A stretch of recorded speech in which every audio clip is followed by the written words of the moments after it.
Mais à chaque fois il y avait des empêchements et puis je bénis Dieu qui nous accorde cette grâce d'être là ce soir. Moi, je suis content d'être avec vous. Je remercie bien sûr les pasteurs, Pino et les autres qui m'ont donné la possibilité d'être là ce soir. Je suis très content. Vous savez, une réunion c'est beau. C'est un endroit où tout peut arriver. J'ai écouté un jour ce témoignage. Un pasteur avait prêché dans une réunion et pendant qu'il prêchait, tout le long de la prédication, il y a une femme qui a fait que rigoler. Je dis pas l'embêtement, elle faisait rigoler Zindal. Elle faisait rigoler tout le long de la réunion. Et à côté d'elle, il y avait un homme qui était assis. Lui, il a fait pleurer toute la réunion. Pendant toute la prédication. Elle riait fort. Et lui, il pleurait fort. Zinda n'était pas gêné, le pasteur. Il s'est dit à la fin de la réunion, je les chope les deux, ils sont morts. Ah oui, il y a une trouble dans la réunion, tout le long de la prédication. Et quand la réunion est finie, qui c'est qui vient vers lui? L'homme qu'il avait vu et la femme, les deux viennent vers lui. Alors il dit, cela tombe bien. Il va vers eux. Et puis quand il regarde, il dit, qu'est-ce que vous m'avez fait ce soir? J'ai prêché la vie que vous avez fait dans la réunion. Et puis lui, il a regardé le pasteur, il a dit, c'est à cause d'elle. Il dit, comment ça à cause d'elle? Il a dit, cette femme, c'est ma femme. Il dit, on est mariés depuis des années, ma femme fait des grosses dépressions. Elle était dans l'angoisse, dans la souffrance. Ça fait des années qu'elle n'a pas ri. Et ce soir, eh bien, Dieu a touché son cœur, à travers sa parole et son esprit. Et elle était remplie de cette joie. On n'est pas des rieurs, nous. On n'est pas des rieurs qui tombent par terre et qui font n'importe quoi. Mais à ce moment-là, le Saint-Esprit a apporté une joie dans le cœur de cette femme. Et il dit, moi j'ai pleuré toute la réunion. J'étais tellement touché de voir ma femme touchée par Dieu. Une réunion, un endroit où tout peut arriver. Quel endroit redoutable. Les mages sont venus par un chemin, dit l'Écriture. Il est marqué qu'ils sont partis par un autre chemin. Amen. On peut venir par le chemin de la perdition, repartir par le chemin du salut. Venir par le chemin de la maladie, repartir par le chemin de la guérison. Venir par le chemin de la servitude, repartir par le chemin de la liberté. C'est beau une réunion. Quel endroit redoutable. J'ai écouté un pasteur un jour, un ancien, je dis juste ceci, un pasteur de la région de Châtellerault, un espagnol, il expliquait qu'il a fait une réunion, puis il y a un homme qui est rentré dans la réunion avec des mauvaises intentions. Il était venu qu'un pistolet pour tuer le pasteur, c'est pas terrible. Et puis il est rentré, il était sous, il a dit c'est qui le pasteur un tel? L'homme il était en train de prêcher, il a dit c'est moi. Il a dit je vais te tuer. Je vais te tuer parce que tu as baptisé ma femme. Il faut mieux demander d'abord au mari avant de baptiser une femme, c'est plus sage. Et puis, toujours est-il que le pasteur l'a regardé et lui a dit, écoute, tu veux me tuer? Oui, je vais te tuer. Alors laisse-moi finir ma prédication et tu me tueras après. J'aurais été capable de prêcher très très longtemps. Ah oui. 2 ou 3 heures, j'ai le téléphone, j'aurais fait le 17 pour le faire embarquer peut-être. Enfin, il a prêché, et à la fin de la prédication, celui qui était venu pour tuer le pasteur et sous à la réunion, repartit avec Jésus dans son cœur et s'était converti. Une réunion, c'est un endroit extraordinaire où Dieu peut changer les circonstances et bénir nos vies. Voilà, on va lire la Bible, on ne va pas perdre de temps. On va lire dans l'évangile de Jean, on va lire au chapitre 17. Ceux qui ont la Bible, qui veulent lire avec moi, évangile de Jean, chapitre 17. Alors, lequel verset on lit? On va regarder tout de suite, on tourne les pages. Jean, chapitre 17, et on va lire le verset 3. C'est Jésus qui parle, Jésus est en train de prier Dieu son Père. Et pendant qu'il prie son Père, il prie pour les disciples, il prie pour vous, il prie pour moi. Jésus a prié pour vous, vous savez, c'est marqué dans la Bible. Amen. Jésus il prie pour ses disciples qui étaient là il y a 2000 ans, et il dit, ce n'est pas seulement pour eux que je prie, mais pour tous ceux qui croiront en moi à travers eux. Amen. Et nous, on a cru en Jésus à travers eux, à travers l'héritage des apôtres, les évangiles, ce que la Bible nous a laissé, on a cru. Jésus a prié pour nous, quel bonheur, lui qui était toujours exaucé. Et il est marqué ceci, or la vie éternelle, c'est qu'ils te connaissent à toi, Dieu le Père, de connaître Dieu. La vie éternelle, c'est qu'ils te connaissent à toi, le seul vrai Dieu, et celui que tu as envoyé, Jésus-Christ. Quel bonheur. Connaître le don de Dieu. Connaître celui que Dieu a envoyé. Amen. Et puis, un deuxième verset dans l'évangile de Jean, chapitre 4. On fera une petite prière, c'est pas grave, ça prendra quelques secondes. Jean, chapitre 4, il est écrit ceci. Je regarde le verset avec vous. La fameuse histoire de la Samaritaine. C'est pas sur elle que je vais prêcher, mais je vais vous lire le verset 10. Lorsque Jésus parle à cette femme et lui dit cette parole. Et Jésus lui répondit, si tu connaissais le don de Dieu, et qui est celui qui te dit, donne-moi à boire, tu lui aurais toi-même demandé à boire et il t'aurait donné de l'eau de la vie. Si tu connaissais le don de Dieu. Jésus a dit, la vie éternelle, c'est qu'il te connaisse à toi, le seul vrai Dieu, et celui que tu as envoyé. J'aimerais vous parler ce soir du don de Dieu. On fait une petite prière avec Pino, que Dieu nous bénisse et que Dieu nous parle. Merci encore de ta grâce, Seigneur. Merci. Il est bon d'être là parce que ta présence et nous la sentons. Alléluia. Je demande de bénir ta parole. Oui, bravo, détends tes mains sur nous ce soir. De bénir cet auditoire afin que les cœurs soient réceptifs à la parole de Dieu. Merci au Seigneur. Que les cœurs soient touchés bouleversé, comme a été dit ce soir, que des rétrogrades reviennent, Oui, que des perdus soient sauvés, que des malades soient guéris, parce que c'est l'effet de ta parole. Parce qu'on ne retourne jamais à toi, soit en fait son effet dans les cœurs. Alors au nom de Jésus ce soir, je te demande d'ouvrir le ciel, d'ouvrir les écluses des cieux, et que la présence de Dieu se manifeste. Alléluia. Bénis pour nous maintenant, Oui, Seigneur. Merci Jésus. Alléluia. Amen. Merci au Seigneur. On s'attend à lui, parce que c'est ce que lui fait qui fera la différence. Nous, on peut faire du bruit, on peut parler, on peut faire plein de choses. Mais si lui ne fait rien, eh bien, il ne se passera pas grand-chose. Et nous voulons qu'il fasse ce soir. Je me rappelle, il y a quelques années, d'écouter c'est pas un témoignage, c'est une chose de la vie que peut-être certains ont vécu ici. C'est pas quelque chose de grandiose, mais par rapport au message, je crois que c'est intéressant. Un garçon avait demandé un cadeau à son père. Il avait demandé une voiture. C'est rare, un garçon de 18-20 ans, il voulait une auto, comme beaucoup de jeunes. Et puis le père lui dit, mon fils, tu veux une auto, mais il faut des sous pour acheter une auto. Et puis c'est pas toujours évident de donner à nos enfants ce qu'ils voudraient, des fois on peut pas.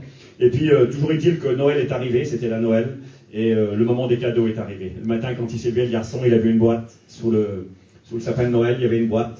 Et puis quand il a vu la boîte, il était déçu. Il s'est dit, là, l'auto c'est foutu pour cette année. Il s'est dit, mes parents m'ont acheté du parfum, peut-être une montre, je sais pas, un bijou. Il y avait une petite boîte sous le sapin qui était là. Et puis avec un peu de déception, il s'est dit, ben ils peuvent pas, voilà, on peut pas toujours faire ce que l'on veut, il comprenait le garçon. Et il s'est approché du cadeau de Noël avec beaucoup de déception. Et puis quand il l'a ouvert, c'était pas très original, mais c'était quand même l'idée des parents, quand il l'a ouvert à l'intérieur de la boîte, qu'il croyait avoir un bijou. Je sais pas s'ils avaient pas mis une boîte de montre à l'époque. Quand c'était une montre, il l'a ouvert, et à l'intérieur, il y avait une clé d'auto. L'auto, elle était dehors, il l'avait cachée. Il s'était approché du cadeau avec déception, et quand il l'a ouvert, eh bien, il a certainement, je ne me rappelle plus exactement, et certainement beaucoup de joie, c'est sûr, mais peut-être même fondu en larmes, parce que ce qu'il avait demandé, c'était là. Et je crois que quelque part, parfois, nous aussi, on a besoin d'ouvrir le cadeau. On a besoin d'ouvrir ce que Dieu nous a préparé, ce que Dieu veut nous donner. Ce soir, je ne vais pas être original, je n'ai pas envie d'être original, j'ai simplement envie de faire ce que Dieu m'a dit de faire. Amen. Puis dans mon cœur, Dieu m'a dit de vous parler de Jésus et de sa naissance. Amen. Voilà, c'est Noël dans 3-4 jours, donc c'est pas très original, mais je fais ce que Dieu m'a dit de faire. Amen. Je vais vous parler de ce cadeau de Dieu, ce cadeau que Dieu nous a fait. Amen. Alors certains me diront, mais Steve, tu déraisonnes, le 25 décembre, nous savons tous que Jésus n'est pas né ce jour-là. Évidemment, nous le savons. Ça a été mis en place en 354 après Jésus, il y a presque 1700 ans. Un pape qui s'appelait le pape Libérius, il a décidé de choisir ce jour, parce qu'autrefois les Romains, ce jour-là, adoraient le soleil. Il y a quand même une note intéressante. Pour ceux qui le savent, c'est pas très important, qui ne le savent pas. Là, le 25 décembre, c'est autrefois les Romains vénéraient ce jour-là le soleil. Ils appelaient ça le sol invictus, le soleil invaincu. Pourquoi le soleil invaincu? Parce que quand tu arrives à cette époque de l'année, à partir du 21, du 22, cette année c'est le 22 octobre, eh bien 22 décembre, pardon, il y a ce qu'on appelle le solstice d'hiver. C'est le moment où la nuit est la plus longue de l'année.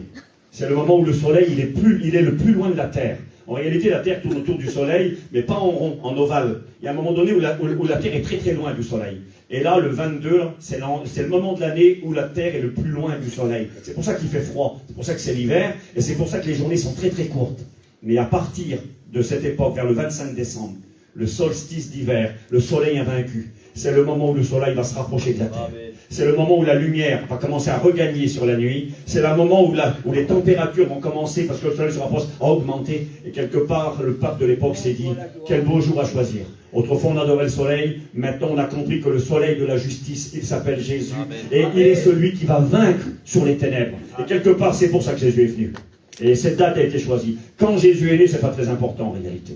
D'ailleurs, les disciples dans la Bible ne fêtaient pas, ne célébraient pas la naissance du Christ. Pendant des siècles, ils ont célébré la mort et la résurrection du Christ. Mais cette naissance, j'aimerais vous en parler ce soir. Jésus est né, très certainement, pour ceux qui sont intéressés. On a des données bibliques qui nous permettent de comprendre. Certains parleront des bergers, la nuit, dans les champs. Donc c'est pas l'hiver, c'est vrai. Mais on a une base plus claire.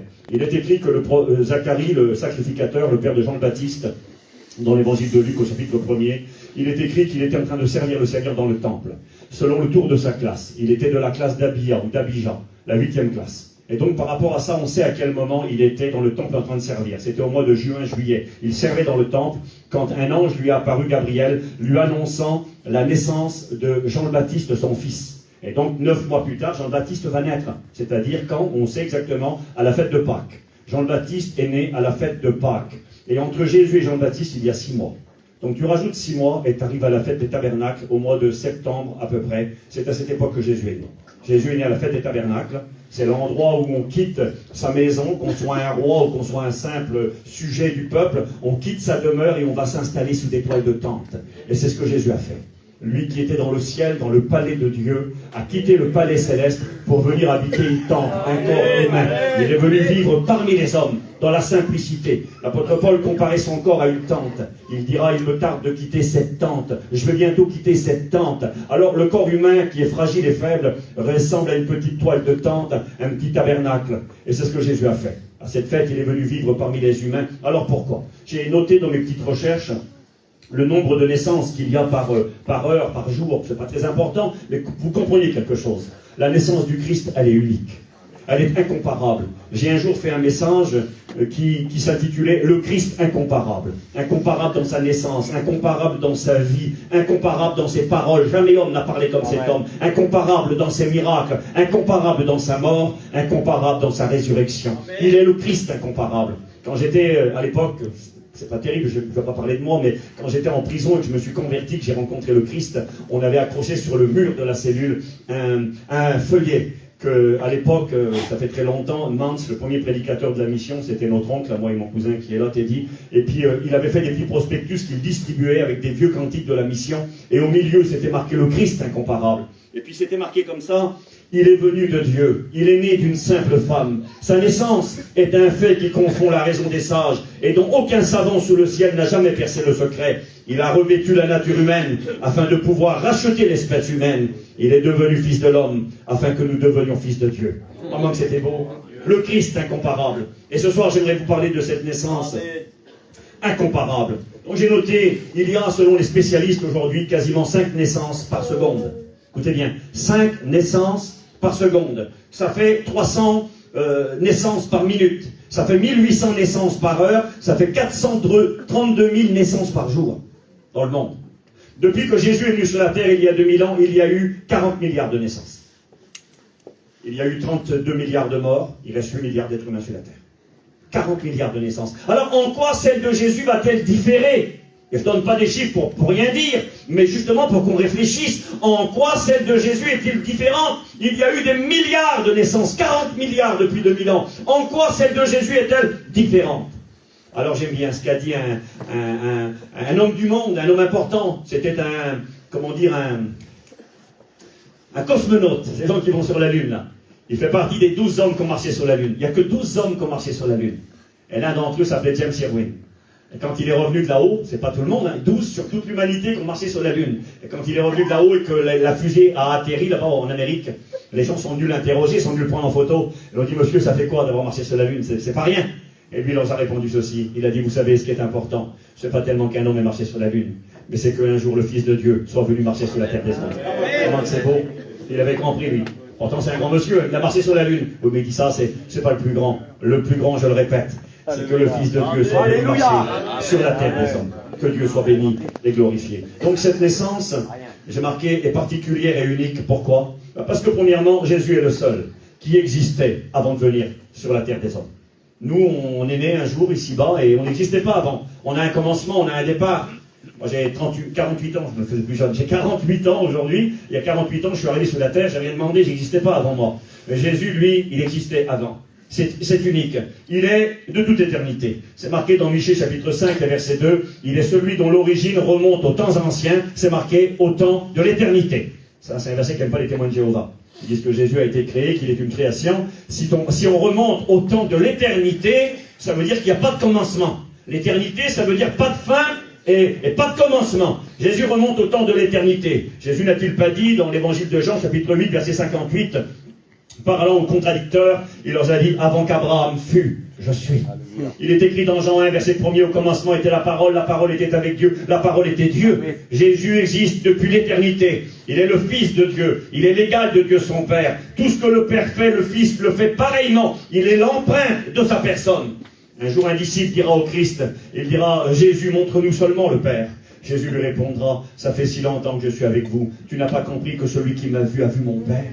Jésus est la représentation de Dieu son Père. Il est l'égal de Dieu son Père. Il a dit tout ce que le Père fait, je le fais pareillement. Il est marqué qu'il n'a pas regardé comme une proie à arracher son égalité avec Dieu, mais il s'est dépouillé pour devenir un simple homme et venir naître sur la terre des hommes.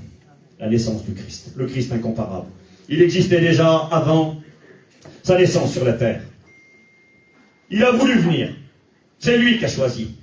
On ne lui a pas imposé. Alors si je citais simplement Ésaïe chapitre 6 verset 8, certains me diraient oui, mais est-ce que c'est vraiment Jésus qui enverrai? Je me voici, envoie-moi, voici je viens pour faire ta volonté. C'est vrai, mais c'est marqué dans Hébreux 10 verset 5. C'est pourquoi le Christ, entrant dans le monde, la naissance de Jésus-Christ, l'incarnation du Fils de Dieu, le Christ entrant dans le monde dit: tu n'as voulu ni sacrifice ni offrande. Quand Jésus est venu naître sur la terre des hommes, avant qu'il ne naisse, avant qu'il ne vienne incarner Marie, eh bien, dans le ciel, il parle à Dieu son Père. C'est marqué, en entrant dans le monde, il dit, il parle, il existe. Il dit, tu n'as voulu ni sacrifice ni offrande, mais tu m'as formé un corps. Alors j'ai dit, voici, je viens. Dans le rouleau du livre, il est question de moi pour faire, ô Dieu, ta volonté. Il a voulu venir. Lui qui existait avant toute chose. C'est marqué dans Colossiens chapitre 1er verset 17. Il est avant toute chose et toute chose subsiste en lui. Amen. Il existait, il a voulu venir. Mais pourquoi a-t-il voulu venir? Il était servi par les anges. Il est le Fils de Dieu, l'égal de Dieu son Père, adoré, vénéré, servi. Il est le Créateur, celui qui a tout pouvoir, celui qui vit dans la joie, la paix, le bien-être, l'abondance. Et il va décider de venir sur la terre des hommes. Pourquoi? Parce qu'il pensait à chacun d'entre nous. C'est pour nous qu'il est venu. Je prends une image à Boscalvo. Tu es sur le bateau, sur le yacht, en train de te promener. Là, il y a une, je ne sais pas moi, où le grand paquebot. Et notre problème est devenu son problème. Et c'est pourquoi il est venu. Il a voulu venir. Il a choisi. Moi, j'ai rien choisi. Lui, il a choisi. Et il a voulu venir pour qui? Pourquoi? Il a voulu venir pour toi. Il a voulu venir pour moi. J'ai marqué la grande différence entre la naissance du Christ et celle des 40 milliards d'êtres humains depuis 2000 ans. Et aussi celle-ci. Jésus n'a pas de père humain. Il n'a pas de père, j'ai marqué génétique, biologique, parce que son père à lui, c'est Dieu. Amen. Il est le Fils unique de Dieu. J'aime bien, il y a 2 versets, il y en a plein dans le Nouveau Testament, évidemment, mais même dans l'Ancien. Je me souviens un jour, j'étais en Israël, et j'ai parlé au guide qui était là, et j'ai vu qu'il a arrêté, il m'a regardé. Je lui dis, tu sais, j'ai dit dans l'Ancien Testament aussi, il est question du Fils de Dieu. Dieu a un fils, c'est marqué. Mais regardez où que c'est marqué? C'est marqué dans le psaume 2, et c'est marqué dans Proverbe 30, verset 4. C'est marqué, qui connaît celui qui a créé les cieux et la terre, et qui connaît le nom de son fils? Et c'est marqué dans le psaume 2, embrasser le fils, de peur que sa colère, de peur qu'il ne s'irrite, et que sa colère ne s'allume promptement. Donc Dieu a un fils, et ce fils unique de Dieu, eh bien, a un père, et son père c'est Dieu. Il a voulu naître parmi les hommes, et il est né d'une manière miraculeuse. Sa naissance est unique. Et j'aimerais qu'on puisse lire ensemble 2 petits passages dans la Bible qui nous parlent de cette naissance. Et j'aimerais vous donner quelques petites notes spirituelles. Pas faire de l'intellectuel, pas essayer de toucher votre cerveau, vous épatez, attendre tout le sapin de Noël. Il n'était pas satisfait quand il l'a ouvert. Alors il a pris conscience que ce qu'il voulait, ce qu'il désirait, c'était là en réalité. J'aimerais te dire que ce que tu as besoin et ce que tu cherches, c'est là ce soir. Il suffit d'ouvrir le cadeau de Dieu et de prendre conscience de ce que Dieu t'a préparé, si tu connaissais le don de Dieu. On va lire dans l'évangile de Luc au chapitre 2, verset 1er. Il est écrit ceci: en ce temps-là parut un édit, une loi, un décret de César Auguste qui ordonnait un recensement de toute la terre. Un recensement, c'est compter combien d'habitants. Un jour, il s'est réveillé un matin, l'empereur César, l'homme le plus puissant du monde à l'époque, l'homme le plus important. Il était pour les gens de l'époque Dieu sur terre. Il se prenait pour un dieu, on lui rendait un culte. L'homme le plus puissant du monde. Il se réveille un matin, et il ne sait pas pourquoi, il a une idée. Il se dit, je vais faire un recensement de tout mon royaume, de tout l'Empire romain. Je veux que dans tous les pays qui sont sous mon autorité, ça partait de l'Espagne là-bas, ça rentrait par la France, ça allait en Italie évidemment, et puis on passait dans tous les pays de l'Est, on arrivait en Israël, c'était toujours l'Empire romain, on arrivait en Égypte, après on revenait vers la Libye, le Maroc, la Tunisie, l'Algérie, tous ces pays c'était l'Empire romain. C'était des milliers et des dizaines de milliers d'individus. Et ce matin-là, il se réveille, il dit, je veux savoir combien qu'il y a de sujets dans mon royaume. La raison était simple, c'est parce que c'était une manière de compter les impôts. Ça avait une raison financière, mais même peu importe. Ce matin-là, il se réveille et il décide de faire un décret. Il va donner la loi. Je veux un recensement de tout mon empire, de toute la terre entière, c'est marqué. Je veux savoir combien qu'il y a. Il donne la loi, et puis là, des hommes s'en vont, avec des chevaux, en bateau. Et il part dans tout l'Empire. Ça a demandé des semaines. Je regardais encore tout à l'heure. Par la terre, pour partir de Rome, pour aller jusqu'à Jérusalem, il y a 4000 kilomètres. Il fallait au minimum 15 jours de voyage. Minimum. Si on ne s'arrêtait pas et qu'on était bien préparé. Au minimum 15 jours. Donc des semaines de trajet pour informer tout le monde dans l'Empire. Et nous allons voir ce soir comment c'était cette volonté de Dieu qui dirige toutes choses. L'homme le plus puissant de la terre a été saisi par Dieu au moment où le Fils de Dieu Jésus allait naître sur la terre des hommes. Parce que si le décret n'est pas donné ce jour-là, Jésus ne naîtra pas à Bethléem. Il naîtra certainement à Nazareth ou ailleurs. Ça s'est joué à la journée près. Au moment où il se lève le matin et qu'il donne le décret, la loi de voter pour recenser tout son royaume, s'il le fait un jour après ou un jour avant, tout le plan de Dieu tombe à l'eau. C'est très important, on va le voir dans une minute. En ce temps-là, parut un édit de César Auguste ordonnant un recensement de toute la terre. Ce premier recensement eut lieu pendant que Quirinius était gouverneur de Syrie. C'est ce qui nous permet de savoir à quelle époque Jésus est né. Tous allaient se faire inscrire, chacun dans sa ville. Joseph aussi monta de la Galilée, de la ville de Nazareth. Nazareth, pour aller à Bethléem, il y a 150 km. Il faut à l'époque, Marie allait avoir son bébé, il faut à l'époque au moins une semaine pour faire cette grande distance. Je vous dis, le calcul précis de la part de Dieu, au millimètre près. Joseph aussi monta de la Galilée à cause de la loi, sinon il n'y serait jamais allé, de la ville de Nazareth pour se rendre en Judée dans la ville de David appelée Bethléem, parce qu'il était de la maison de la famille de David, le roi David, afin de se faire inscrire avec Marie, sa fiancée, qui attendait un bébé. Pendant qu'ils étaient là, le temps où Marie devait avoir son enfant arriva. Elle eut son premier-né, son fils, elle l'emmaillota et le coucha dans une crèche, parce qu'il n'y avait pas de place pour eux dans les hôtels. Quelle importance, il n'y a pas de place pour eux dans l'hôtellerie. Il y avait dans ces mêmes contrées des bergers qui passaient dans les champs les veilles de la nuit pour garder leurs troupeaux, et voici un ange du Seigneur leur apparut. Quel bonheur! Et la gloire du Seigneur resplendit autour d'eux. Ils furent saisis d'une grande frayeur, mais l'ange leur dit, n'ayez pas peur, car je vous annonce une bonne nouvelle, c'est le mot évangile, qui sera pour tout le peuple le sujet d'une grande joie. C'est qu'aujourd'hui, dans la ville de David, il vous est né un sauveur qui est le Christ et le Seigneur. Et voici à quel signe vous le reconnaîtrez.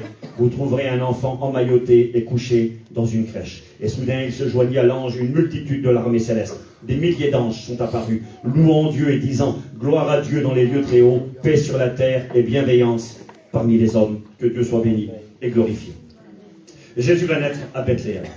Et donc, je vous ai quelque part déjà préparé le terrain. Dieu va intervenir pour que cette prophétie s'accomplisse. En réalité, il y avait 2 Bethléem en Israël. Et il y en avait une à 11 km de Nazareth. Nazareth, c'est une petite bourgade de 200 habitants au nord d'Israël, à côté du lac de Galilée, à 150 km de Jérusalem. Il y avait 2 Bethléem. Une à 11 km dans le pays de Zabulon, au nord d'Israël, et une au sud, qui s'appelait Bethléem Ephrata, tout près de Jérusalem, à une dizaine de kilomètres de Jérusalem. Ça aurait été plus simple pour Joseph et Marie que la précision ne soit pas donnée. Il aurait pu naître là-haut, là-bas à Bethléem. Non, Dieu avait dit Bethléem, Ephrata, dans le pays de Juda. C'est là que le Christ devait naître. Et Joseph n'y serait jamais allé. Et quand son fils, le fils de Dieu, va naître, Dieu va préparer toutes choses. Je le répète. J'avais marqué ceci, j'ai pensé à notre ancien, à Paillon, notre bien-aimé, qui parlait du royaume de Dieu, du royaume des ténèbres, concernant la mort du Christ. Quand Jésus est mort, le royaume de Dieu a été touché, le royaume des ténèbres, le royaume politique, le royaume, il disait notre ancien. Et puis j'ai pensé à cela, je pensais à lui. J'ai marqué, le royaume de Dieu a été touché quand Christ est né. Quand il est né, eh bien, en rentrant dans le monde, il parle avec Dieu son Père. Le monde des anges a été touché. Nous l'avons lu. Un ange du Seigneur va apparaître au berger qui était dans les champs, et la multitude de l'armée céleste va se manifester. Le monde des anges est touché. Le royaume de Dieu est touché. Le monde politique et militaire. J'ai marqué l'homme le plus puissant du monde de l'époque. L'empereur César Auguste va se réveiller un matin et avoir cette idée qui venait de Dieu. Et je vous dis au jour près, parce qu'il est écrit que lorsque Joseph et Marie vont finir de parcourir les 150 km et arriver à Bethléem, quand ils arrivent, dans la nuit même, Jésus va naître. S'ils viennent une journée avant, Jésus va naître sur la route. S'ils viennent une journée après, tout aurait pu être différent. Ça a été calculé au millimètre près. Dieu savait toutes choses. Le monde politique et militaire est touché. J'ai marqué l'univers, la Voie lactée sera touchée. Il est écrit qu'une étoile va apparaître dans le ciel, va commencer à briller et va commencer à se déplacer pour montrer la direction où naîtrait le Fils de Dieu. J'ai marqué ceci, le monde religieux sera touché. La Bible nous parle des scribes et des sacrificateurs qui vont lire les Écritures pour essayer de comprendre où il allait naître. Et le royaume des ténèbres, à travers Hérode, le roi. Le roi Hérode, qui était le roi d'Israël, quand il va apprendre que le roi des Juifs vient de naître, lui-même se considérait comme tel, Et puis il n'est pas content du tout. La Bible déclare qu'il est en colère et qu'il veut faire mourir l'enfant de Jésus. Et nous avons appelé aux écoles bibliques, avec le frère Michel Carlo, il fait une étude qui s'appelle le plus grand combat de l'univers, et qui dit que dès la naissance du Christ, derrière Hérode, les puissances sataniques étaient à l'œuvre, voulant empêcher Jésus, le Fils de Dieu, le Fils de la prophétie. Genèse 3,15, première prophétie de la Bible, qui dit ceci: la postérité de la femme écrasera la tête du diable, mais le diable lui blessera le talon. Et pendant des siècles, Satan a attendu cette naissance, a attendu de voir quel serait le Fils qui naîtrait pour lui écraser la tête. Et ce jour-là, le Fils va naître, et Satan va essayer de l'arrêter dès la naissance. Oui, le Fils de Dieu est venu, et il a interpellé, et j'ai marqué quelque chose. Je vais vous en dire 2 mots tout de suite. La naissance de Jésus a touché le monde des ténèbres. Elle a touché le monde de l'occultisme, elle a touché le monde des païens. Ça peut paraître étrange. Quand Jésus va naître, les premiers quasiment qui seront informés de cette naissance ne sont pas des Juifs en Israël. Ce sont des païens qui vivent à des centaines et des milliers de kilomètres de là. On les a appelés les mages. Les mages. C'est l'évangile de Matthieu qui nous parle de ces hommes. Qui étaient-ils? En réalité, on ne sait pas combien ils étaient. La tradition nous a rapporté l'histoire de 3 hommes. L'Église catholique leur donne des noms. Melchior, Gaspard et puis Balthazar. La Bible ne dit pas. On sait qu'il y a eu 3 cadeaux qui ont été apportés par ces personnages qui venaient des pays lointains. Et la Bible précise que c'était des rois, soyez avec moi, qui venaient de l'Orient. Et moi, je me suis posé la question. Je me dis, pourquoi des rois qui viennent de l'Orient? Enfin, des rois, c'est pas écrit des rois, je vous demande pardon, c'est marqué des mages. Mais qu'est-ce que ça veut dire un mage? Un mage, c'est quoi?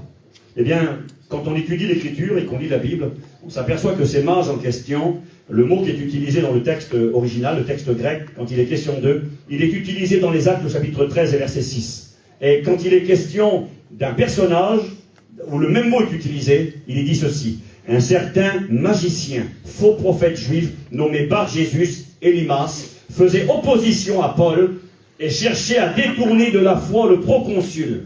En réalité, le mot qui est traduit par mage, généralement dans nos Bibles, c'est le mot magicien. C'est le mot magos. C'était des magiciens. Mais qu'est-ce que font des magiciens? Qu'est-ce que font des gens qui examinent les astres, les étoiles? Des astrologues. L'astrologie, c'est pas de Dieu. Regardez ce qu'il est marqué dans la Bible. Deutéronome 18, verset 10. Qu'on ne trouve chez toi personne qui fasse passer son fils ou sa fille par le feu. Évidemment, les gens qui tuaient leurs enfants pour les dieux païens. Qu'on n'en trouve pas chez toi. Qu'on ne trouve personne qui exerce le métier de devin. Qu'on ne trouve personne chez toi qui soit astrologue ou qui soit magicien. C'était interdit par la loi de Dieu. Qui dise la bonne aventure. Car quiconque fait ces choses est en abomination à l'Éternel. Et c'est à cause de ces abominations que l'Éternel, ton Dieu, va chasser les nations de devant toi. Vous voyez ce verset que je viens de lire, Deutéronome 18, verset 10? C'est un verset à l'époque qui avait été lu à ma tante Pounette, à Fondamance. Une gradie lui avait lu, quand ils se sont convertis et qu'ils ont rencontré le Seigneur. Ils n'avaient pas tout compris. Et puis, c'était le métier de beaucoup de gens à l'époque, il y a 70 ans en arrière. Le Dr Crépin, il faisait la bonne aventure pour gagner 10 francs et essayer de manger. Et puis, elle m'expliquait à moi un jour qu'elle était rentrée dans une famille et une gradie l'a reçue. Et puis, elle a voulu faire la bonne aventure à cette dame qui était là. Et la dame l'a regardée, elle lui a dit: mais ma petite fille, je te connais, à toi. Elle dit: je t'ai vu à l'église évangélique. Elle dit: ça va pas ce que tu fais. Et elle lui a lu ce passage-là. Deutéronome 18, versets 10 et 12. Quiconque fait ces choses ont en abomination à l'Éternel, qu'on ne trouve pas de telles personnes chez vous. Et elle disait qu'elle avait compris ce jour-là qu'elle devait arrêter. Elle m'avait dit c'était dur, on n'avait pas de métier, nous. La guerre faisait de finir, on n'avait pas d'argent, c'était compliqué. Et quand elle est sortie de la maison, elle a dit à Mans, on ne peut plus maintenant faire ça. Elle a dit: je ne peux plus chiner comme ça, la Bible nous l'interdit. Elle a dit: ça a été compliqué. Elle a dit: ça arrivait des fois qu'il pleurait pour un bol de soupe, parce qu'on n'avait rien à manger. Elle m'a dit: on avait compris que c'était interdit, que c'était une abomination aux yeux de Dieu. Alors pourquoi je vous dis ça ce soir? Je vous dis ça parce que ces personnages qui vont être informés, qui vivent là-bas à l'Orient, on pense qu'ils vivaient au Yémen ou en Arabie Saoudite, là-bas très loin d'Israël, eh bien c'est eux qui vont avoir la révélation. Ils regardent les étoiles, ils voient une étoile qui brille, et quelque part ils comprennent que là-bas en Israël, il y a le Christ qui vient de naître. Mais c'est terrible ça. Comment se fait-il que ce n'est pas en Israël qu'on a eu la révélation? Comment se fait-il que ce n'est pas les religieux, les scribes, les pharisiens, les docteurs de la loi, les sacrificateurs? Comment se fait-il que ce n'est pas eux qui ont été informés, mais des païens là-bas au loin? Des gens qui vivaient dans les ténèbres. C'est marqué dans Exode 22, verset 18, tu ne laisseras pas vivre le magicien ou la magicienne. C'était interdit, parce que c'est de l'occultisme, de la magie noire, des gens qui sont au contact du monde des ténèbres. Malachie 3, verset 5. Je m'approcherai de vous par le jugement contre tous les magiciens et contre tous les enchanteurs. Là-bas, à l'Orient, qu'est-ce que l'on trouve? C'est marqué dans Jérémie 49, verset 29. Détruisez les fils de l'Orient. Il ne fallait pas avoir contact avec eux. C'était des gens dans les ténèbres. Quand vous regardez la Bible, je vais vous le montrer tout de suite et rapidement. À la lumière de l'Éternel, car tu as abandonné ton peuple, la maison de Jacob, parce qu'ils sont remplis de l'Orient et adonnés à la magie. L'Orient était synonyme de magie, de ténèbres, d'occultisme. Et c'est des hommes comme ça qui vont venir pour adorer Jésus à Jérusalem et donner le meilleur d'eux-mêmes. Ils vont apporter de l'encens parce que Jésus est le Fils de Dieu. On a apporté l'encens qui représente la louange et l'adoration à Dieu. Ils vont apporter de l'or parce qu'il est le roi des rois, le roi des Juifs. Ils vont apporter de la myrrhe, cette herbe amère qui sentait très très fort et qui était utilisée pour embaumer le corps des morts et cacher l'odeur de la mort, représentant la souffrance et la mort. Les trois cadeaux qu'ils vont offrir au Christ nous rappellent qu'il est le Fils de Dieu, le divin, qu'il est le roi des rois, le roi d'Israël, et qu'il était l'homme de douleur, habitué à la souffrance. Ils sont mentionnés. Le Tigre et l'Euphrate, on les connaît. Ce sont des fleuves qui partent là-bas de la Turquie, qui vont rentrer en Syrie, qui vont en Irak et qui finissent là-bas en Iran, au nord d'Israël. Le Gihon, c'est une source qui se trouve à Jérusalem, sur la montagne des Oliviers. C'est à cette source-là que Salomon a été,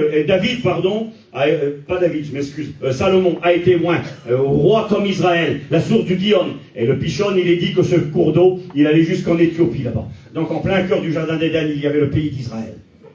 Et dans ce grand jardin qui faisait des milliers de kilomètres carrés, quand Adam et Ève sont chassés, où vont-ils aller? C'est marqué dans Genèse 3, verset 24. C'est ainsi qu'il chassa Adam.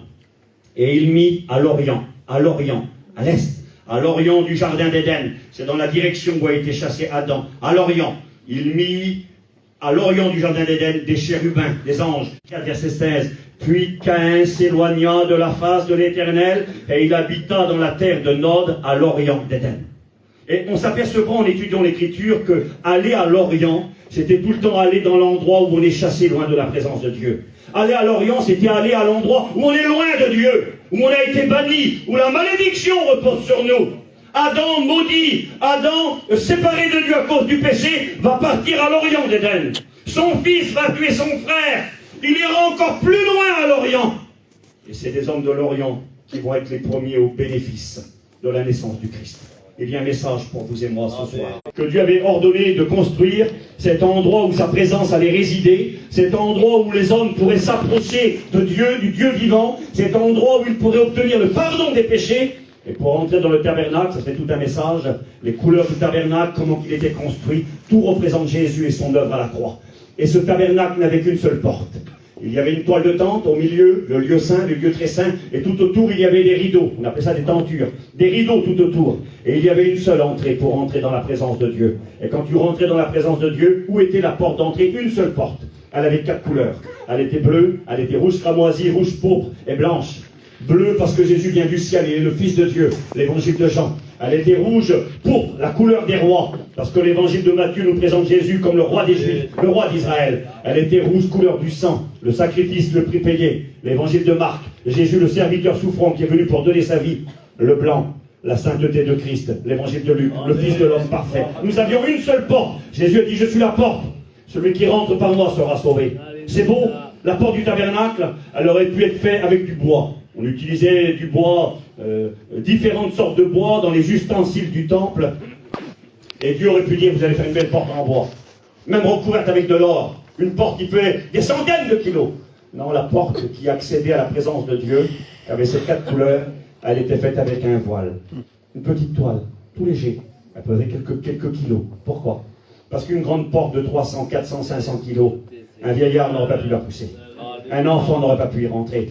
Quelqu'un de faible n'aurait pas pu. Un bout de rideau, le petit là, il a 1 an, il s'appelle marcher. Il lève le rideau, il rentre à l'intérieur. C'était une manière de rendre accessible à tous ceux et celles qui le voulaient, la présence de Dieu. Donc il y aurait des notes intéressantes, mais je précise l'écriture. Moïse, Aaron et ses fils campaient devant le tabernacle, à l'Orient, devant la tente. C'était à l'Orient. Quand tu voulais rentrer dans la présence de Dieu, tu venais de l'Orient, automatiquement. Même si tu étais au nord, au sud, à l'est, tu devais partir là-bas, à l'Orient, et revenir pour entrer dans la présence de Dieu. On venait tout le temps de l'Orient. Tout le temps. J'ai aussi quelques versets, je ne dirai pas tout ce que j'ai écrit. La grande guerre finale, bataille d'Armageddon, Apocalypse 16, versets 12 à 16. il est question des rois qui viennent de l'Orient. Ça sera les rois ennemis qui viennent de loin pour faire la guerre et pour essayer de détruire Israël et faire la guerre à Dieu. C'est marqué que les rois de toutes les nations se rassembleront pour faire la guerre à celui qui est assis sur le cheval. Et celui qui est assis dans le cheval dans l'Apocalypse au chapitre 19, c'est le Christ, le Fils de Dieu. Donc on se rend compte que l'Orient là-bas, ce sont les ennemis, ce sont les méchants, les gens dans les ténèbres. Quel bonheur de réaliser que ce jour-là, quand Christ est venu naître sur la terre des hommes, les premiers quasiment qui ont été au bénéfice de la révélation, oh, ils ne vont pas être là dans l'étable quand Jésus va naître. Le temps de faire la distance, il a fallu des semaines et des mois. Quand ils arriveront, il n'est pas écrit qu'ils viendront dans l'étable de Bethléem, il est écrit qu'ils viendront dans une maison. Ça veut nous dire que Jésus avait quelques mois déjà. D'ailleurs, quand Hérode apprendra que ces hommes sont venus, ces gens importants, il est écrit qu'il va mentir, voulant savoir où était né le Christ, pour venir l'adorer, ce qui était un mensonge. Et il est écrit qu'il va donner l'ordre de faire mourir tous les petits-enfants qui avaient jusqu'à 2 ans. Donc ça nous rappelle que Jésus n'était pas le petit bébé nouveau-né quand les mages sont arrivés, mais quand Jésus est né, ils ont eu la révélation. Et la note spirituelle pour vous et pour moi est celle-ci. Quand Jésus est venu naître sur la terre des hommes, il s'est révélé à ces gens qui étaient des magiciens, des astrologues, qui vivaient dans les ténèbres là-bas au loin, pour nous rappeler que c'est pour eux qu'il était venu, pour nous rappeler que c'est pour nous qu'il était venu. Amen. C'était nous les gens des ténèbres, c'était nous les gens qui étaient au loin. Et d'ailleurs, pour information, quand Jésus est reparti au ciel, par quel chemin est-il parti? C'est marqué dans la Bible. Quand Jésus est ressuscité, il s'est montré aux disciples pendant 40 jours, de multiples manières, et puis le moment est venu pour Jésus de monter au ciel, partir, nous préparer cette place qu'il avait promis. Et quand il est parti, d'où est-il parti? C'est marqué dans les Actes, le chapitre 1er, versets 9 à 12, qu'ils vont aller sur la montagne des Oliviers qui est en face de Jérusalem. Mais regardez ce que dit Zacharie 14, verset 4. Quand Jésus reviendra, ses pieds se poseront en ce jour sur la montagne des Oliviers qui est en face de Jérusalem du côté de l'Orient. Quand Jésus est parti au ciel, soyez avec moi 2 secondes, il est parti direction l'Orient, tout seul. Il est arrivé à la montagne des Oliviers, il a dit aux disciples au revoir, je reviendrai. Les anges sont apparus, ce Jésus qui est parti reviendra de la même manière. Et Jésus est parti tout seul au ciel, direction l'Orient. Pourquoi? Parce qu'il est parti chercher et sauver ceux qui étaient perdus. Amen. Il est parti chercher là-bas ceux qui étaient à l'Orient, dans les ténèbres, ceux qui étaient pris sous l'emprise du diable. J'en faisais partie. Mais quand Jésus va revenir, il va revenir de la même manière. Il y aura l'enlèvement dans le ciel, nous attendons l'enlèvement de l'Église évidemment. Mais après l'enlèvement de l'Église, il y aura les jugements qui s'abattront sur le monde. Et ensuite, la Bible enseigne, les versets on les a, Colossiens 3, verset 4, Apocalypse 19, verset 14, 1 Thessaloniciens 4, verset 14, le Seigneur ramènera par Jésus et avec lui, ceux qui sont morts. Quand l'Église va partir dans la gloire, rencontrer le Christ, Jésus reviendra un jour sur cette terre régner, pendant 1000 ans. C'est marqué 6 fois dans l'Apocalypse au chapitre 20. Les chrétiens ne seront pas oubliés ni abandonnés au ciel. Il est écrit que nous partirons à la rencontre du Seigneur et que nous serons toujours avec le Seigneur. Amen. C'est marqué dans Colossiens chapitre 3, quand Christ votre vie paraîtra, alors vous paraîtrez aussi avec lui dans la gloire. C'est marqué dans l'Apocalypse au chapitre 19, que quand le Seigneur Jésus descendra du ciel, il est monté sur un cheval blanc. Mais c'est précisé, les armées qui sont dans les cieux l'accompagneront, revêtus de fin lin blanc pur. Juste au-dessus, c'est marqué que le vêtement, le fin lin blanc pur, c'est le vêtement de l'Église. C'est les bonnes œuvres de l'Église. Quand Jésus va revenir, écoutez-moi bien, il est parti tout seul, direction l'Orient, direction le pays des ténèbres, le pays de l'obscurité. Tout seul, il est parti. Et quand il va revenir, il sera accompagné d'une multitude, des dizaines de milliers et de millions d'individus. Je lève ma main, j'en fais partie. Ils reviendront avec lui. Il reviendra de l'Orient avec tous ceux qu'il a sauvés. J'aime bien le petit verset que j'ai noté tout à l'heure. Voici, je le trouve. Hébreux, chapitre 2, verset 13. Il est écrit, me voici, moi, c'est Jésus qui parle, me voici moi et les enfants que Dieu m'a donnés. Quand il reviendra, on sera tous avec lui. Quel bonheur! Il sera venu nous chercher. Le pays de l'Orient, c'est ici. C'est à Chelles, c'est à Paris, c'est en Bretagne là-bas. On était dans les ténèbres. Vous savez, des fois, les gens sont interrogés, sont posés des questions. Pourquoi dans notre mission, au départ, eh bien, Dieu a choisi une certaine famille, qui a été le moyen que Dieu a utilisé. Mais moi, je le sais. Parce que cette famille-là, je la connais bien, c'est ma famille. C'est pas parce qu'ils étaient meilleurs que personne, c'est peut-être parce qu'on était peut-être les derniers des derniers. Nos familles, nos parents, nos grands-parents, il y avait beaucoup de ténèbres chez nous. On était bien loin. et il est venu nous chercher. Amen. Je vous ai dit, Noël, c'est le soleil qui remporte la victoire sur les ténèbres. C'est la lumière qui va vaincre, c'est la chaleur qui arrive. Et c'est ce qu'il est venu faire pour chacun d'entre nous. Oui, que Dieu soit béni et que Dieu soit glorifié pour ce beau message. C'est un message d'encouragement. J'ai marqué, moi là, sois encouragé pour ta famille, tes enfants qui sont à Lorient là-bas. Ils sont là-bas, excusez-moi, pour certains, dans la méchanceté, dans la drogue, dans les ténèbres. Et tu dis, Seigneur, il n'y a plus d'espoir. Si, il y a de l'espoir.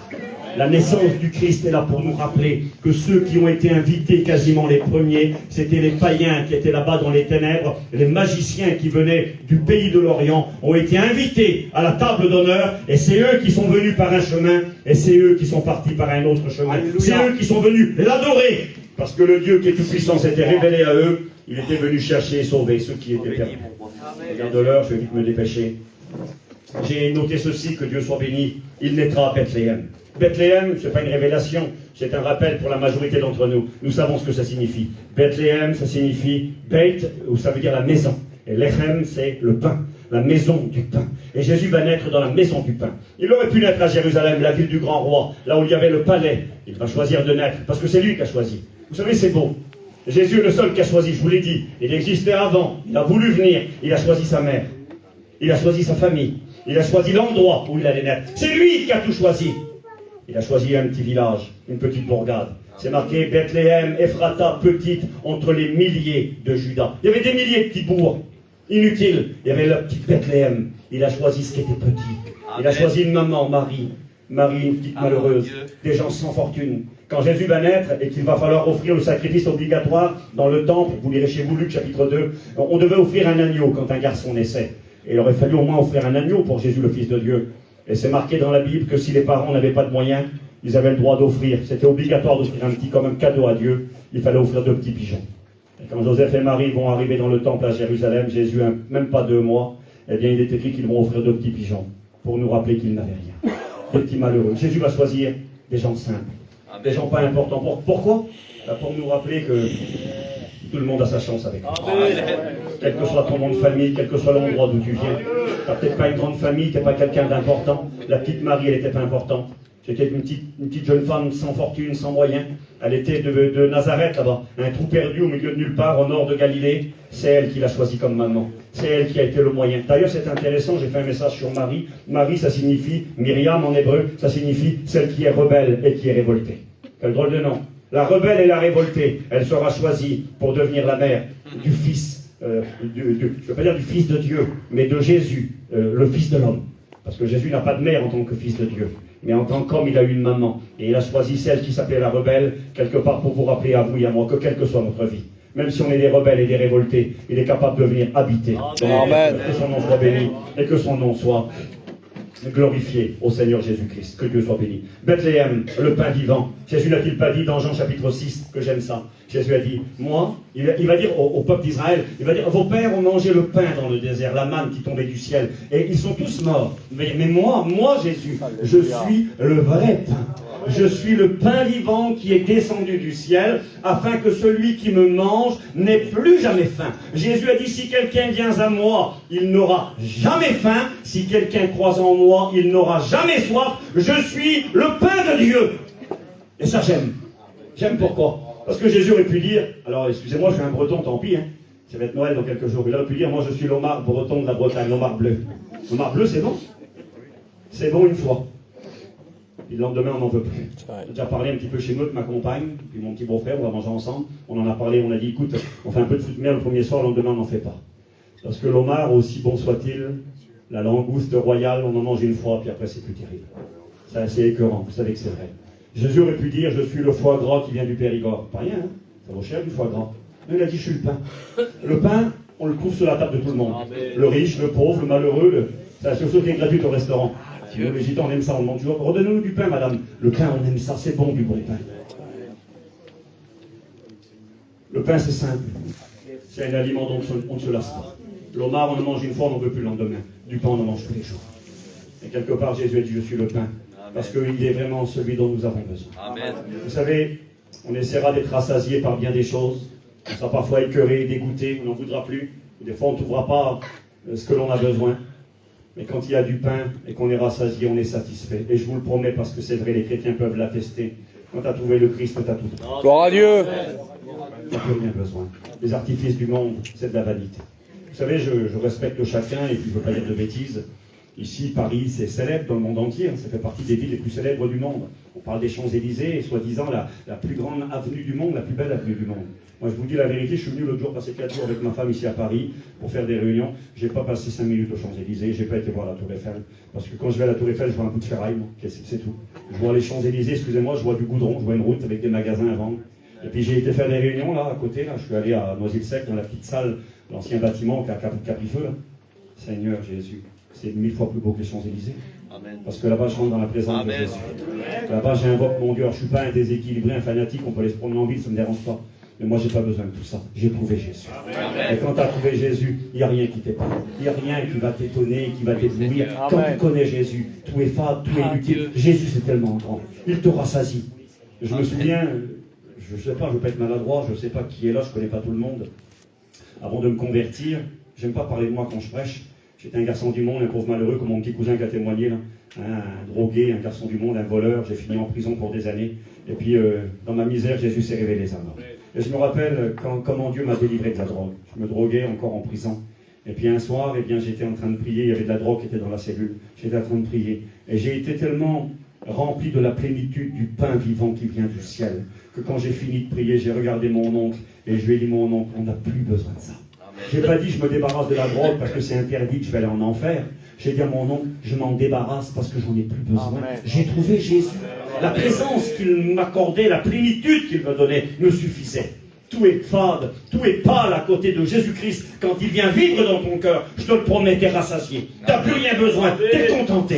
Quel bonheur de le connaître. Il est le pain vivant qui descend du ciel. Il est écrit qu'il va naître à Bethléem, Ephrata. Et Ephrata, ça veut dire le lieu de la fécondité, le lieu qui donne la vie. Et quand ce pain vivant, un pain vivant, vient vivre en toi, je te promets, c'est ça la naissance du Christ. Il va naître à Bethléem pour venir rassasier l'humanité. J'aime bien ce passage d'Ésaïe, c'était marqué dans les Bibles autrefois, Ésaïe 55, venez et mangez, même ceux qui n'ont pas d'argent, quel bonheur. T'as pas d'argent, c'est rien, c'est pas un problème, tu as le droit de venir te rassasier, ce pain est gratuit, il est le meilleur des pains. Bethléem était la ville du roi David, le bien-aimé. Jésus est le roi d'Israël, le roi des rois. J'ai marqué, cette ville représente l'humilité, l'abaissement. Petite entre les milliers de Judas. Oui, Jésus est venu dans l'humilité, s'abaisser pour nous élever. C'était la ville, pour ceux qui ne le savent pas, Bethléem, c'était la ville des bergers. Une ville qui se trouve à quelques kilomètres, peut-être une dizaine à peine de kilomètres de Jérusalem. C'était l'endroit où les bergers d'Israël les plus importants, j'ai découvert, je ne le savais pas, que les bergers qui travaillaient dans la région de Bethléem à l'époque, quand Jésus est né, ils avaient une grande particularité. Ce n'étaient pas des bergers comme ça, moi je me suis tout le temps dit, Luc chapitre 2, il y avait dans les champs des bergers qui gardaient les moutons. Moi je voyais les petits bergers qui gardaient leurs petits moutons, là, 5 quoi. J'ai appris en étudiant que ces bergers étaient tous sacrificateurs. C'était des bergers sacrificateurs, serviteurs de Dieu. Comment ça? Il fallait être serviteur pour être un gardien de moutons. Oui, attention. Parce que les moutons qui naissaient, les petits agneaux qui naissaient à Bethléem, n'étaient pas n'importe quel mouton. C'était pas des moutons pour finir à la grillade en barbecue avec les copains qui se mangeaient un bout de mouton. C'était des moutons qui étaient destinés à être sacrifiés dans le temple pour le pardon des péchés et pour le culte rendu à l'Éternel. Et donc les bergers étaient obligés d'être des sacrificateurs. Des hommes qui étaient compétents, capables, formés, capables de vérifier quand l'agneau naissait, s'il était conforme, s'il était valable, s'il n'avait pas de défaut, s'il n'avait pas de tâche. Et en plus, ils devaient veiller sur les agneaux qui naissaient pour pas qu'ils se blessent. Parce que si le petit agneau était conforme et qu'il se blessait sur une pierre, sur un rocher, il n'était plus valable pour le temple. C'était des bergers sacrificateurs qui étaient formés ici dans les contrées de Bethléem. Il y avait des milliers d'agneaux qui naissaient dans cette contrée. C'est dans cet endroit que l'agneau de Dieu qui ôte le péché du monde a choisi de naître. Ces agneaux, on en offrait 2 tous les jours, minimum, au temple. Un le matin à 9h le matin, à la 3e heure, et un à 3h de l'après-midi. Jésus a été crucifié à 3h du matin, à 9h, pardon, à 3e heure, et il est mort à 3h de l'après-midi. On en offrait 2 tous les jours, et sans compter les milliers de sacrifices obligatoires. Il y avait des troupeaux à perte de vue dans la région de Bethléem. Dans la maison du pain, on élevait les agneaux qui allaient servir pour rapprocher les hommes de Dieu, réconcilier les hommes et pardonner les péchés. Ici, à Bethléem. Et c'est là que Jésus va naître. J'ai découvert en cherchant, en étudiant un petit peu, alors je ne veux pas faire le savant ni rien, je ne m'amuse pas de toute façon. J'aimerais vous présenter ce Jésus, ce Christ incomparable, cette naissance unique, celui qui a voulu venir, celui qui a choisi de venir naître sur la terre des hommes, parce qu'il pensait à moi, parce qu'il pensait à toi. Il était venu pour les gens de l'Orient. Il a touché les grands de l'époque. Je vous ai dit, le grand empereur César Auguste lui-même a joué un rôle dans la naissance du Christ. Il ne s'en rendait même pas compte. Le Dieu est tout-puissant, il avait un plan pour vous et pour moi. J'ai marqué, lorsque Jésus naîtra dans cet endroit aussi célèbre, Bethléem Ephrata était célèbre parce qu'une femme était enterrée là, une grande dame. On appelait ça une matriarche. Les patriarches étaient les grands personnages qui ont fondé la nation d'Israël, Abraham, Isaac et Jacob. Eh bien, Jacob avait une épouse qui s'appelait Rachel. Et il est écrit que Rachel va mourir à Bethléem Ephrata. C'est là qu'elle va mourir, le Dieu qui donne la vie pour qu'on sait ce que ça veut dire. Elle mourra là. C'est marqué dans Genèse 35, verset 19, que Rachel mourra sur le chemin d'Ephrata, qui est Bethléem. Rachel, ça signifie la brebis. C'est intéressant. Une brebis qui meurt à Bethléem, étrange. Elle donnera un fils. Elle donnera naissance à un fils à cet endroit-là. Et ce fils, quand il est né, elle lui a donné un nom. Elle l'a appelé Benoni. C'est un nom de famille, ça, qui existe. Ma femme, elle a des cousins germains qui portent le nom Benoni. Ben, ça veut dire le fils. Et Roni, ça veut dire la souffrance. Le fils de la souffrance. Quand son fils va naître, là, elle regarde son fils et elle dit, on l'appellera Benoni, parce qu'elle voyait qu'elle allait mourir. Son enfant naissait, la brebis était en train de mourir à Bethléem. Appelez-le Benoni, le fils de la souffrance. Et quand Jacob a vu cette scène, il a dit non, sa femme va mourir ce jour-là. On ne l'appellera pas Benoni, on l'appellera Benjamin, Benjamin, le fils de ma force, le fils de ma droite. Et quelque part, c'était une annonce prophétique de cet enfant qui allait naître ici, des centaines d'années plus tard. Celui qui allait naître, l'agneau de Dieu qui ôte le péché du monde. Il serait le Benoni, le fils de la souffrance. Mais il serait par-dessus tout le Benjamin, le fils de la force de Dieu. Celui qui serait le moyen utilisé par l'Éternel pour sauver tous les hommes. Il y avait dans cette région de Bethléem, qui était une petite bourgade, il y avait un endroit qui fut prophétisé dans Michée. Je vous le lis. Michée chapitre 4, verset 8. C'est marqué, et toi, tour des troupeaux, en hébreu, vous êtes avec moi quelques minutes, Migdal-Eder, on peut prendre 5 minutes. Amen. On a fait 5-6 heures d'auto, je ne me plains pas pour venir. Alors si on prend 5 minutes, ben, c'est pas grave. Amen. On se dépêche. Il y avait, c'est marqué dans Michée chapitre 4, verset 8. Michée 5, c'est et toi, Bethléem, Ephrata, petite entre les milliers de Juda, de toi sortira pour moi celui qui dirigera Israël, dont l'origine remonte à l'éternité. C'est le texte qu'ont lu les serviteurs de Dieu de l'époque, les sacrificateurs, pour identifier l'endroit où Jésus allait naître. Et c'est l'information qui a été partagée avec les mages qui étaient venus pour adorer. Mais juste au-dessus, 6 versets plus haut, c'est marqué. Et toi, Migdal-Eder, tour des troupeaux, à Bethléem, colline de la fille de Jérusalem, de Sion, à toi viendra. À toi arrivera l'ancienne domination, le royaume de la fille de Jérusalem. Le mot domination, c'est celui qui va diriger, gouverner, présider, celui qui a le pouvoir. À toi viendra Migdal-Eder, tour des troupeaux, à Bethléem, celui qui va dominer le monde. Et pourquoi je vous dis ça? Parce que Migdal-Eder, c'était une tour. Une tour qui était très particulière, qui se trouvait en plein cœur de Bethléem, au nord de Bethléem, et elle avait une fonction. Je m'excuse, je ne vais pas être déplacé, c'était une maternité pour agneaux. C'était là que, justement, les bergers sacrificateurs qui surveillaient le troupeau, quand ils voyaient une brebis qui allait avoir un petit agneau, ils l'amenaient à la tour de Migdal-Eder. Et c'est terrible, dans la prophétie, il est annoncé qu'à Migdal-Eder, la tour du troupeau, naîtrait, viendrait, c'est marqué, à toi viendra, à toi arrivera l'ancienne domination, celui qui domine depuis tout le temps, le royaume, celui qui préside, qui gouverne et qui a le pouvoir. Et j'ai noté ceci, Migdal-Eder, la tour du troupeau, était un endroit, une salle pour la mise au monde des agneaux pour le temple. Un lieu surveillé et contrôlé par des sacrificateurs bergers formés pour cela. Ce lieu devait être pur et posséder une crèche, un mangeoire. Ça m'a interpellé quand j'ai étudié et regardé. À l'intérieur de cette tour, elle existe aujourd'hui encore. Quand on va en Israël, on peut visiter les restes de la tour Migdal-Eder. Il y avait au rez-de-chaussée un endroit où les petites brebis avaient leur bébé pour le temple. Et quand le bébé naissait, le petit agneau, qu'est-ce qu'on faisait?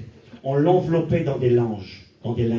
Pourquoi? Pour pas qu'il se cogne, justement. Parce qu'il aurait pu se cogner, le petit agneau nouveau-né, et se blesser. S'il était conforme, valable pour le sacrifice, valable pour Dieu, on l'enveloppait avec des petits linges, et on le posait dans un endroit qui s'appelait le mangeoire ou la crèche. C'était, et ça m'a interpellé, je lisais encore tout à l'heure, c'était un rocher, une roche, qu'on avait creusé. On avait fait un trou à l'intérieur, on appelait ça le mangeoire, on appelait ça l'étable. Et on posait à l'intérieur le petit agneau après qu'on l'avait enveloppé de tissu pour ne pas qu'il se blesse, et on le mettait à l'intérieur. Et c'est ce que les anges ont dit aux bergers. Ils ont dit, n'ayez pas peur, nous vous annonçons une bonne nouvelle. C'est qu'aujourd'hui, dans la ville de David, vous est né un sauveur qui est le Christ le Seigneur. Bethléem, à quoi le reconnaîtrez-vous? Voici à quel signe. Des étables, il y en avait plein, des petites bergeries, il y en avait plein. Voici à quel signe vous le retrouverez. C'était des bergers sacrificateurs à qui l'ange parlait. Vous allez trouver là-bas un bébé emmailloté dans des linges, comme le petit agneau qui venait de naître, et il sera dans le mangeoire. Et c'est la direction qui était indiquée. Et ils sont allés parce qu'ils connaissaient bien le lieu. Ils sont arrivés à Migdal-Eder, la tour, certainement à Bethléem. Et quand ils sont rentrés à l'intérieur, ce jour-là, ce n'était pas un petit agneau qui allait être sacrifié dans le temple. Quelques jours ou quelques semaines plus tard, il y avait un bébé qui était entouré de linges et de langes à l'intérieur. Et ce bébé était le Christ, le Fils de Dieu. Quel bonheur, Seigneur! Ce lieu devait être pur et posséder une crèche, un mangeoire où l'on déposait les agneaux nouveau-nés, après les avoir entourés de langes pour les protéger et les conserver aptes au sacrifice. C'est ce que Jésus est venu accomplir. Il est venu, j'ai presque fini, il est venu naître dans un simple lieu, Bethléem. Lui, le pain vivant qui descend du ciel. Il était cet agneau parfait qui serait le moyen de réconcilier les hommes avec Dieu, le moyen de pardonner. Rappelez-vous Jean chapitre 1er verset 29, quand Jean le Baptiste, sacrificateur lui-même, verra Jésus venir, il dira, voici l'agneau de Dieu qui ôte le péché du monde. Amen. Ce petit agneau qui était né à Bethléem était le moyen de salut pour l'humanité, et c'est ce que nous voulons proclamer encore ce soir.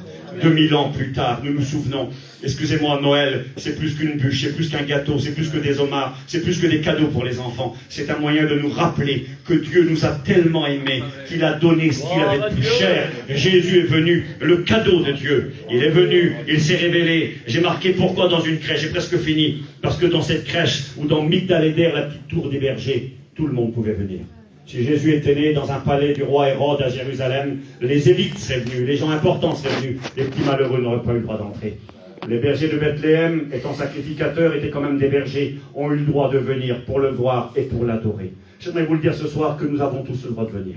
Personne ne peut dire, oui, mais moi j'ai pas le droit, Steve. Je ne peux pas venir à Jésus. Le cadeau de Dieu, c'est pas pour moi. Moi, je suis trop comme ça, je suis trop indigne, je suis trop petit, je suis trop inutile. Jésus a dit, je ne mettrai pas dehors celui qui vient à moi. Quel bonheur! Jésus a dit, venez à moi, vous tous qui êtes fatigués et chargés, je vous donnerai du repos. Les petits bergers ont eu le droit de venir à Bethléem pour le voir, pour le glorifier et pour l'adorer. J'ai presque fini. J'ai marqué cette crèche est aussi un peu un type de notre cœur, c'est-à-dire une image de notre cœur. Une crèche, ça fait joli. Alors c'est vrai, je vous l'ai dit, je l'ai lu, je ne reviens pas dessus, je le crois. Cette petite crèche qui était certainement dans la tour de Migdal-Eder, c'est pas de la doctrine, c'est l'histoire, l'archéologie, le judaïsme qui nous apprend cela. C'est intéressant, la Bible en parle dans Michée chapitre 4. Ok, mais une crèche, aussi propre soit-elle, même qu'elle devait être pure justement pour vérifier, parce qu'on mettait les petits agneaux pour le temple à l'intérieur, ça demeure quand même une crèche. C'est un endroit où on met des animaux. Et là où il y a des animaux, je m'excuse, c'est sale, il y a des microbes.